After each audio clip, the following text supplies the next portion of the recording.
मुख्यमंत्री जी अग्नि परीक्षा से गुजरने के लिए तैयार है और दिल्ली तय करेगी कि मुख्यमंत्री ईमानदार हैं कि नहीं है। अरविंद केजरीवाल जी ने 2020 में काम के नाम पर वोट मांगा था और कहा कि अगर मैंने काम किया है तो मुझे वोट देना, मैंने काम नहीं किया तो मुझे वोट नहीं देना। आज उनपे तोहमतें लगाई गई, आरोप लगाया गया। आज मुख्यमंत्री जी ने अपनी ईमानदारी की परीक्षा, अग्नि परीक्षा देने का फैसला लिया है। दिल्ली की जनता मुख्यमंत्री को ईमानदार घोषित करेगी झाड़ू का बटन दबाकर। और अब आने वाला 2025 का दिल्ली चुनाव, दिल्ली की जनता उस चुनाव के माध्यम से अपने मुख्यमंत्री को ईमानदार घोषित करेगी। जैसे दीवार पिक्चर में अमिताभ बच्चन के हाथ पे लिखा था, वैसे ही दिल्ली की जनता उसके ठीक उलट अपने हाथ पर लिखेगी कि मेरा केजरीवाल ईमानदार है। आज रिजाइन करेंगे पद से 2 दिन बाद, क्या कहेंगे इस पर? नहीं, जो सीएम साहब ने कहा हम पूरी तरह सहमत हैं कि अरविंद केजरीवाल ने अगर कुछ कमाया है तो वो इज्जत कमाई है, लोगों का प्यार कमाया है, लोगों को आशीर्वाद कमाया है। और अब वो बिल्कुल जनता की अदालत में उन्होंने रख दिया है कि अगर जनता को लगता है कि वो ईमानदार हैं और पार्टी ने बढ़िया काम किया और पार्टी ईमानदार है तो फिर जनता को जिताना चाहिए और अच्छी वोटों के साथ वो जिताए। क्या असेंबली डिसॉल्व होने का भी कुछ आशंका हो सकती है कि इसको लेकर आगे कि सिर्फ पद नहीं, अभी असेंबली डिसॉल्व होने का तो कोई वो नहीं है। अभी सिर्फ सीएम साहब ने कहा है कि ही विल रिजाइन। सीएम न सीएम बनने का कोई मतलब ही नहीं। हम लोग तो बहुत पहले से कह रहे थे कि इसे सीएम पद से छोड़ देना चाहिए। जब आपको जेल हो गई थी, भले किसी कारण से हुई, आपको तो बहुत पहले मुख्यमंत्री के पद से छोड़ देना चाहिए था। और अब बचा क्या है? अब इनके जो सीएम पद का छोड़ने का है, ये केवल एक नाटक है। देखिए, ये दुनिया के इतिहास में शायद पहली बार हुआ है कि कोई चुना हुआ व्यक्ति जो जेल जाता है, जब जेल से निकले तो उसको सुप्रीम कोर्ट कहे कि तुम खबरदार जो एक फाइल तक छुई या तुम कुर्सी पर बैठे। आपने देखा होगा हेमंत सोरेन साहब जेल गए थे, जब वो निकले कोई उन पे शर्त नहीं लगाई गई। बहुत से मुख्यमंत्री हैं, बहुत से मंत्री हैं, जब जेल रिहा हुए हैं बेल पे तो उन पे तो कभी कोई शर्तें नहीं लगाई गई। केवल इन पे क्यों शर्त लगाई गई? और इसीलिए शर्त लगाई गई है क्योंकि देखिए, बेल देना सही है, हम उसका भी समर्थन करते हैं और सुप्रीम कोर्ट ने भी दिया। सुप्रीम कोर्ट को भी ये डर है कि ये आदमी जाकर जो सबूत है उसके खिलाफ उसको मिटा देगा, ये डराएगा, धमकाएगा। जब मुख्यमंत्री जैसे व्यक्ति को कहा जाता है कि खबरदार तुम किसी गवाह के साथ मिले भी, तो इसका मतलब है इसको एक आम क्रिमिनल की तरह एक तरीके से सुप्रीम कोर्ट ट्रीट कर रहा है। इसके बाद कोई नैतिकता नहीं बच जाती है केजरीवाल की। लेकिन केजरीवाल और नैतिकता में मुझे नहीं लगता है किसी भी तरीके आसपास का कोई संबंध है। आप सोचिए, एक ऐसे मुख्यमंत्री जिन्होंने अपनी सरकारी नौकरी, कमिश्नर की नौकरी, इनकम टैक्स कमिश्नर की नौकरी छोड़ी और दिल्ली की झुग्गियों में काम किया, वो उनके ऊपर ऐसे झूठे आरोप लगाए भाजपा ने, तो उनको कितनी तकलीफ होगी। अब वो ये मामला कोर्ट में तो बहुत लंबा समय चलेगा। कोर्ट तो हमें सिर्फ बेल दे सकती थी और कोर्ट ने वो बेल दी और इसके लिए कोर्ट का बहुत शुक्रिया। पर अब अरविंद केजरीवाल जी ने आज ईमानदारी का एक नया कीर्तिमान स्थापित किया है और उन्होंने कहा है कि वो कुर्सी पर तभी बैठेंगे जब दिल्ली की जनता उनको दोबारा चुन के भेजेगी। एक तरह से अपनी सफलता देख रही है, जो आरोप लगाते रहे बीजेपी के मुख्यमंत्री को इस्तीफा देना चाहिए। एक तरह से भ्रष्टाचार साबित हुआ कि उन्होंने मतलब गड़बड़ियां किया, इसलिए इस्तीफा देना पड़ा। देखिए, भाजपा की बातों पे मत जाइए। भाजपा पहले उनका तो मंशा ही यही थी कि किसी भी तरीके से अरविंद केजरीवाल जी को रोका जाए, उनके कामों को रोका जाए। पर अब अरविंद केजरीवाल जी खुद दिल्ली की गली गली में घूमेंगे, खुद जाएंगे, खुद इंश्योर करेंगे कि दिल्ली की जनता का कोई काम ना रुके, जैसे पहले भी कभी नहीं रुका और अब भी कहीं ना रुके। तो ये उस वजह से उन्होंने इस्तीफा नहीं दिया। काम करने में उनके कोई बाधा नहीं है। जनता के मैंडेट पे बात की जा रही है जी, कि लोग चुनाव में जाएंगे, लेकिन बीजेपी कह रही है कि मैंडेट तो जनता दे चुकी है लोकसभा में 7-0 से, जब 7 सीटों पे आपकी हार हुई, वो भी एक तरह से जनादेश था कि आपको जनता नहीं चाहती है। देखिए, मैंडेट था कि भाजपा के दिल्ली में इतने विधायक हैं कि वो एक वैगनर में बैठ के जा सकते हैं। ये मैंडेट है दिल्ली का। आगामी दिनों में जैसा सीएम ने कहा कि महाराष्ट्र के साथ चुनाव कराने की जरूरत है, आपको लगता है कि पॉसिबल होगा या दिल्ली अपनी जो सरकार है विधानसभा भंग करके प्रपोज करेगी? देखिए, बार बार भाजपा बैकडोर से दिल्ली में पावर छीनने की कोशिश में जुटी रहती है। तो इसको एज अ चैलेंज ले और अभी चाहे चुनाव घोषित कर दे, हम दिल्ली की जनता अरविंद केजरीवाल जी के साथ है और उनको परिणाम देखने को मिल जाएगा। मुख्यमंत्री कौन बनेगा? मतलब अभी जो विधायक है या जो मंत्री है उनमें से कोई होगा या विधायक? अरविंद केजरीवाल जी ने अपनी स्पीच में भी बताया कि वो अभी विधायक मंडल के साथ बैठक होगी और उसमें जैसा निर्णय होगा वो आप सबके समक्ष होगा। जी, और जो विधायकों की मीटिंग होगी उसके बाद जो भी निष्कर्ष होगा आपके सामने होगा। अभी विधानसभा भंग नहीं होने जा रही, मुख्यमंत्री ने बनेगा। मुख्यमंत्री जी ने खुद ऐलान किया कि वो 2 दिन बाद इस्तीफा देंगे और उनकी विधायकों के साथ मीटिंग होगी। उस मीटिंग से जो निष्कर्ष मिलेगा, मंत्रिमंडल के साथ बैठ के जो निष्कर्ष मिलेगा वो आपके समक्ष होगा। हुलत दिल्ली के लोग जानते हैं कि दिल्ली में अरविंद केजरीवाल जी ने क्या किया है। एलजी के रोकने के बावजूद तो वो चिट्ठी तो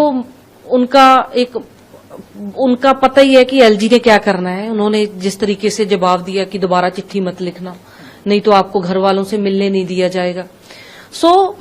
ये भाजपा के लोग हैं जो लगातार आम आदमी पार्टी को दबाने की, रोकने की कोशिश कर रहे हैं। तो अरविंद केजरीवाल जी के इस फैसले का हम स्वागत करते हैं, इस शानदार फैसले का। पूरी आम आदमी पार्टी में एक जोश भरा है अपने बहादुर नेता को, अपने क्रांतिकारी नेता को देख के। और मुझे पूरी उम्मीद है कि दिल्ली के लोग एक भारी बहुमत से एक साइड अरविंद केजरीवाल जी को दोबारा मुख्यमंत्री की कुर्सी पे बिठाएंगे और देश की राजनीति में एक नया इतिहास लिखा जाएगा। अरविंद केजरीवाल जी का नाम इतिहास के सुनहरी अक्षरों में लिखा जाएगा। जो कुछ भी हुआ इन दिनों में, आज जो हुआ, इस सबको लेके हरियाणा में जो चुनाव आने वाले हैं, कितना असर देखती है, पॉजिटिव या नेगेटिव, किस तरह का असर? देखिए, हरियाणा के बेटे हैं अरविंद केजरीवाल। हरियाणा में 100% बहुत बड़ा उत्साह और जोश जाएगा। एक तो अरविंद जी का जो फैसला है इसको लेकर बहुत बड़ी बात है कि मुख्यमंत्री अपने सत्ता नहीं तो एक दिन के लिए कोई छोड़ नहीं सकता। सत्ता का इतना बड़ा, कुर्सी का इतना बड़ा लालच होता है, लेकिन आम आदमी पार्टी का क्लियर मोटिव है कि हमें सत्ता की भूख नहीं है, हम लोग देश की राजनीति और देश को बदलने आए हैं। और अभी हरियाणा में डेफिनेटली जब अरविंद जी जाएंगे तो लोगों में एक अलग ही जोश देखने को मिलेगा। जैसे पंजाब के लोगों ने अपनी राजनीति बदली है, अपना सिस्टम बदला है, मैं उम्मीद करती हूं कि हरियाणा के लोग भी, उनके अपने बेटे हैं अरविंद केजरीवाल जी, हरियाणा में भी राजनीति को बदलेंगे। अगर रिजाइन करना था तो आज क्यों नहीं?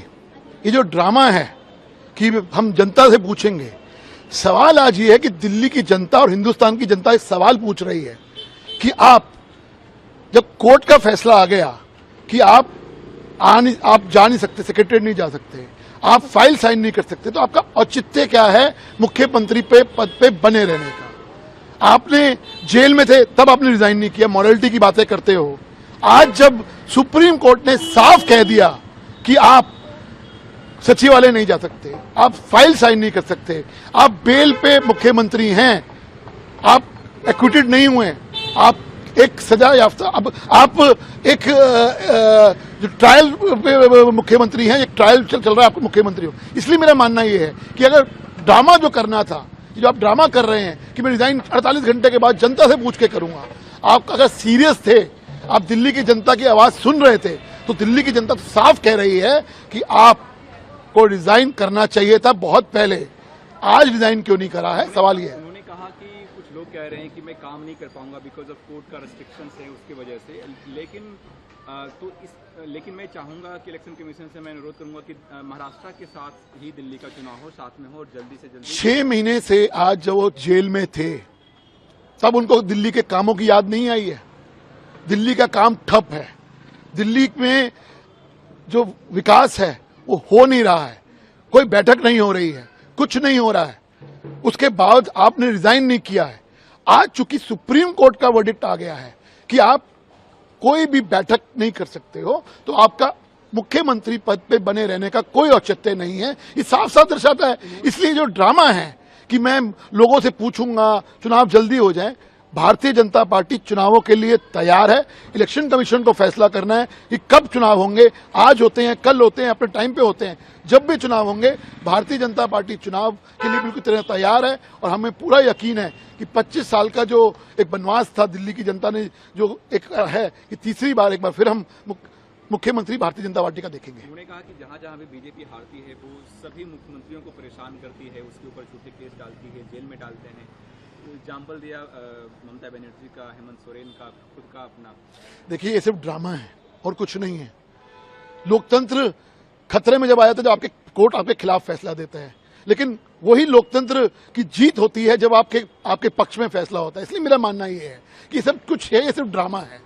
आज दिल्ली की जनता सवाल पूछ रही है कि पिछले 6 महीने से दिल्ली का विकास कार्य ठप है आपके जेल में होने की वजह से, और अब आप चूंकि बेल पे बाहर आए हैं और कोर्ट ने सख्त टिप्पणी करी है और सख्त फैसला दिया है कि आप कोई फाइल साइन नहीं कर सकते हो, आप सेक्रेटरीट नहीं जा सकते हो। इसलिए ये सब कुछ जो है एक ड्रामा है और कुछ नहीं है। आपको अगर रिजाइन करना था तो आज क्यों नहीं किया, सवाल ये है। अरविंद केजरीवाल जी ने अभी ऐलान किया कि वो 2 दिन बाद रिजाइन करेंगे और कहा कि जनता के बीच में फरमान लेके आएंगे और दोबारा तब मुख्यमंत्री बनेंगे। अरविंद केजरीवाल जी आपको एहसान नहीं कर रहे, कोई आप सेक्रीफाइस नहीं कर रहे।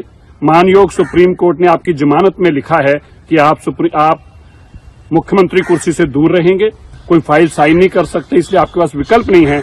मानयोग सुप्रीम कोर्ट के ऑर्डर के चलते आपको रिजाइन करना पड़ रहा है। और आपने कहा मैं जनता के बीच में जाऊंगा। जनता ने तो 3 महीने पहले ही आपको फरमान सुनाया है। जब आपने कहा था जेल या बेल, लोगों ने कहा जेल, और आपको 7 सीटों पे हराया और वापस जेल भिजवाया। और अभी आप 2 दिन का समय क्यों मांग रहे हैं? क्योंकि अब आप अपने एमएलए को ये जताना चाहते हैं कि मेरी धर्मपत्नी को मुख्यमंत्री बनाओ, मैं जल्दी चुनाव करा दूंगा और मैं तुम्हें दोबारा एमएलए बनवा दूंगा, पर मैं किसी और को कुर्सी पे नहीं बिठाऊंगा। अभी सारे एमएलए को कन्विंस करने की कोशिश कर रहे हैं, मनाने की कोशिश कर रहे हैं कि इनकी धर्मपत्नी को मुख्यमंत्री के रूप में वो एक्सेप्ट करें। इसलिए अरविंद केजरीवाल जी 2 दिन का टाइम मांग रहे हैं। वो दिल्ली के लोगों पर एहसान नहीं कर चुके। एक बात स्पष्ट है, अरविंद केजरीवाल भ्रष्ट है। इसलिए मानयोग सुप्रीम कोर्ट ने कहा है आप मुख्यमंत्री की कुर्सी पर नहीं बैठ सकते। इसलिए कहा है आपको फाइल नहीं साइन कर सकते। ये देश में 75 साल में पहली बार ऐसा ऑर्डर आया है, क्योंकि सीधा मुख्यमंत्री शराब घोटाले में, नशा तस्करी में इन्वॉल्व है। इसीलिए उनको अपनी कुर्सी छोड़नी पड़ रही है, कोई एहसान नहीं कर रहे। जो भी आदमी वहां बैठेगा उसका कोई मायने नहीं है, क्योंकि हर आदमी जो किसी भी कुर्सी पे आज बैठा हुआ है भाई, चाहे वो मुख्यमंत्री हो, चाहे वो मंत्री हो, चाहे वो विधायक हो, चाहे वो कार्यकर्ता हो, उसका सिर्फ एक ही उद्देश्य है, जल्द से जल्द मुख्यमंत्री इस अग्नि परीक्षा को पार करके मुख्यमंत्री की कुर्सी पे बैठें।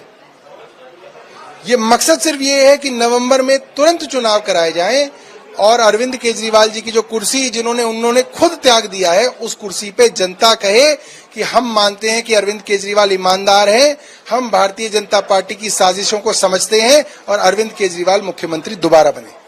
मनीष जी मुख्यमंत्री दोनों ही इससे खुद को पीछे कर लिया है। आप लोग कैबिनेट मंत्री हैं, आप लोगों की जिम्मेदारी कहीं गुना ज्यादा बढ़ेगी। देखिए, मुख्यमंत्री जी ने जो बात कही वही बात उप मुख्यमंत्री ने भी कही कि मेरे को भी जनता की अदालत में अग्नि परीक्षा देनी है और जनता कहेगी कि इनको दोबारा से उप मुख्यमंत्री बनाएंगे, इनको दोबारा से देश में दिल्ली में शिक्षा मंत्री बनाएंगे, तो वो उस कुर्सी पे बैठेंगे। तब तक जो है वो नहीं बैठेंगे। आप भी हो सकते हैं अगले मुख्यमंत्री। देखिए, मैं आपको फिर ये बात बता रहा हूं, जो भी उस कुर्सी पे बैठेगा उसकी कोई वैल्यू नहीं है, उसका कोई मतलब नहीं है। मतलब सिर्फ ये है कि किस दिन अरविंद केजरीवाल को जल्द से जल्द उस कुर्सी पे बिठाया जाए। देखिए, उस बयान के अतिरिक्त उन्होंने जो महत्वपूर्ण बातें कही हैं उस पर भी ध्यान देने की आवश्यकता है। साथ ही साथ जब हेमंत सोरेन जी की रिहाई हुई थी तो माननीय उच्च न्यायालय ने क्या टिप्पणी की थी उसको ध्यान देने की जरूरत है। जब अरविंद जी को बेल सुप्रीम कोर्ट से मिली तो क्या टिप्पणी की गई थी, किन लोगों पर, किन व्यवस्थाओं पर टिप्पणी की गई थी, ये हम सब के लिए महत्वपूर्ण है। और ये महत्वपूर्ण इसलिए है कि इन संस्थाओं के माध्यम से जो पॉलिटिकल गेम खेलने की कोशिश बीजेपी कर रही थी, बीजेपी कर रही है, उस पर मैं समझता हूं कि एक विराम लगेगा। और ये वेंडेटा पॉलिटिक्स जिसको 2 लोगों ने, सत्ता शीर्ष के लोगों ने, जिसको लेजिटिमेसी प्रदान की थी बीते 10 वर्षों में, उस राजनीति का भी अवसान होगा। बाकी मैं समझता हूं उन्होंने इशारा किया है कि आम आदमी पार्टी विधायक दल नया नेता